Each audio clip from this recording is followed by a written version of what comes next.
So now we're ready to tackle the second model that we're actually the third model that we're going to talk about when we drop something off the Empire State Building or whatever building. And I want to talk a little bit about air resistance in general. So if you were to have some object that you drop off a building, we already know that the gravitational force is going to be acting downward. And we know that that means that the velocity will be negative because the acceleration is negative. And if the object is speeding up, that means that the acceleration and the velocity have the same sign because they're acting in the same direction. So the velocity is also going to be negative. On the other hand, the air resistance is going to be acting in the direction opposite gravity. And so our air resistance term is going to be greater than or equal to 0. And so those are going to be acting in opposite directions. And so what that means for us, so typically, I should just say that typically the air resistance is modeled as proportional to some power of the velocity. Typically the power P is between 1 and 2. So we did P equals 1 before, we'll do P equals 2 now. And then all the values of P between 1 and 2 don't have nice analytic solutions. At least most of them don't in general. So yeah, so we'll just stick to solving what happens when P is 1 or when P is 2. And yeah, so let's figure out what happens when the air resistance is proportional to the velocity squared.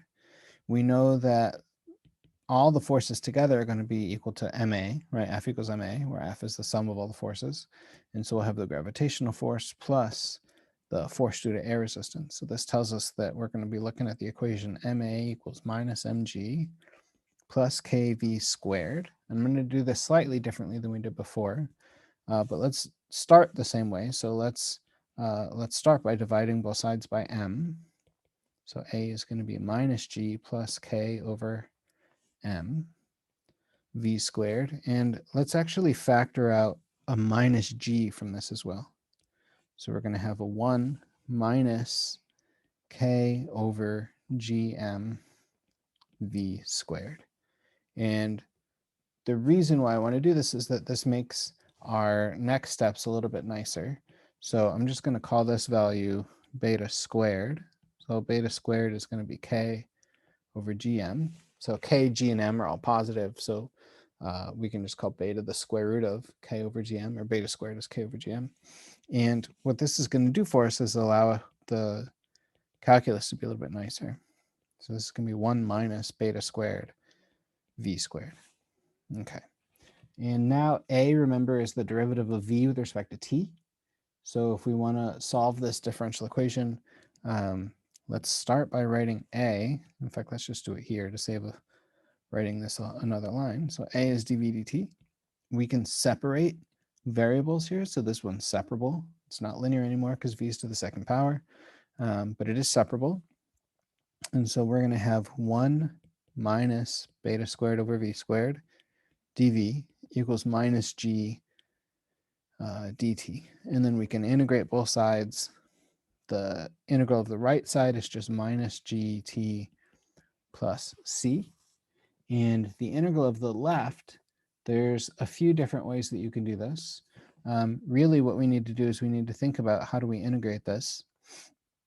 And so you could think about just doing a substitution. U is beta v, and then we'd end up with the integral of 1 over 1 minus u squared. That's fine if we want to do that. This is not much harder. The way it's written, it's not much harder than that anyways. And so let's think about how to solve this. And there's basically two methods that are equivalent. You can do partial fractions, which is totally fine. Or you could do, well, it's equivalent to partial fractions, but you can use the inverse hyperbolic tangent, which I know is ridiculous, but that's there. And so it turns out that when you integrate 1 over 1 minus beta squared v squared, what you're going to get is you're going to end up with, if I can remember this, 1/2 natural log of 1 minus beta v minus 1/2 natural log 1 plus beta v. It's something like that due to the partial fraction decomposition. plus beta v, and that works out to 1/2 natural log. These should actually be absolute values, not parentheses. So 1/2 natural log absolute value 1 minus beta v over 1 plus beta v, if I have that correct. Okay, and I have that backwards. So this should be, that should be a plus. This should be a minus.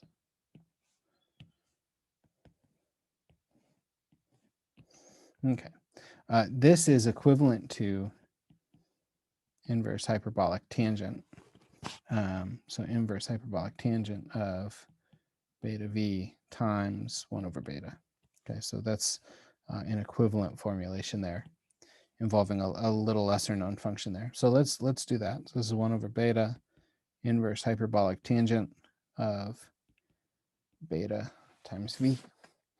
Okay, and so if we want to get b by itself, what we'll do is we'll start by multiplying both sides by beta.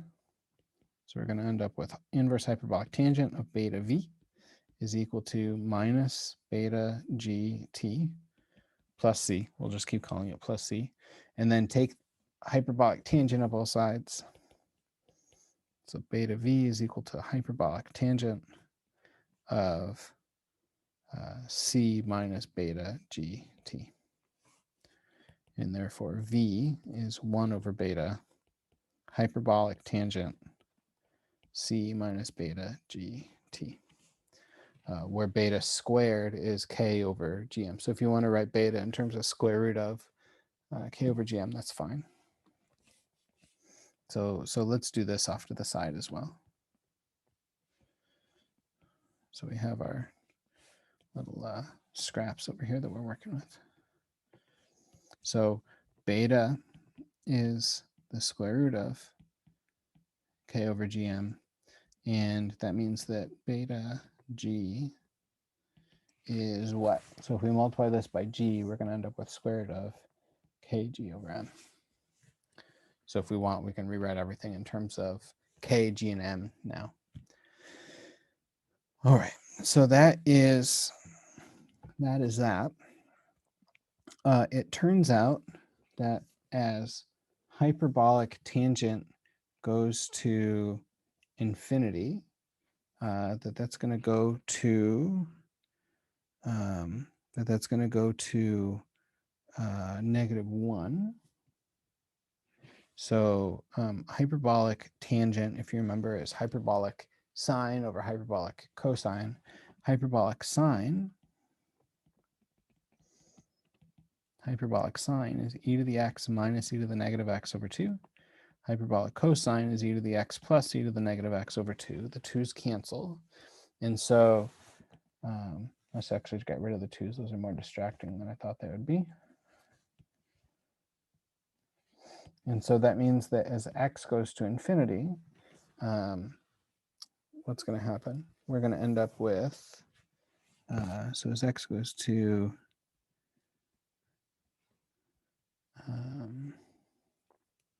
as x goes to negative infinity, we need to be a little bit careful here, is our argument goes, so as t goes to infinity, the argument goes to negative infinity, and as x goes to negative infinity, what's going to happen is we're going to end up with -1, because these will go to 0, and then these will go to the same thing, but they're opposite signs, so the ratio will tend to -1. And so that tells us that the limit as t goes to infinity of our velocity is going to end up being -1 over beta. And so this is our terminal velocity in this case. Okay, so that's going to be the terminal velocity there. And again, -1 over beta, if you want to write it in terms of the usual suspects, is negative square root of gm over k. Okay, so it turns out that that's going to be the terminal velocity of our object. Now, one last thing to do. This problem's already so ridiculous, I'm not going to ask you to do anything like this on the exam, just so that you can take a little sigh of relief there.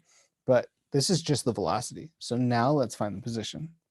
So we know that the velocity is 1 over beta times hyperbolic tangent of c minus beta gt. And so now if we differentiate again, we're going to end up with s. Here there's no, this isn't really a differential equation. This is just kind of like a Calc 2 problem, admittedly a hard one. But this is going to be 1 over beta times hyperbolic tangent of c minus beta gt. And so if we integrate that, you're going to end up with 1 over beta. You're going to have another 1 over beta times g. So negative 1 over beta g. And then it turns out that the integral of tangent is going to be the natural log of the absolute value of hyperbolic secant. So this will be hyperbolic secant of c minus beta gt plus another constant. And you can figure out what that constant d is, given that when t is equal to 0, so when t is equal to 0, you should get the initial position, and then you can find d in terms of all the other constants. And this gets to be quite a mess here. So that's how this works when the air resistance is proportional to the velocity squared. This is a little bit ridiculous, I have to admit. And then when P is a power between 1 and 2, then we have to use different methods altogether. So something called numerical methods, where you can get approximate solutions. And so this is essentially, in a nutshell, why we ignore air resistance up until this course, is that it's complicated. Okay, but this is how we can model air resistance and dropping a ball off, say, the Empire State Building.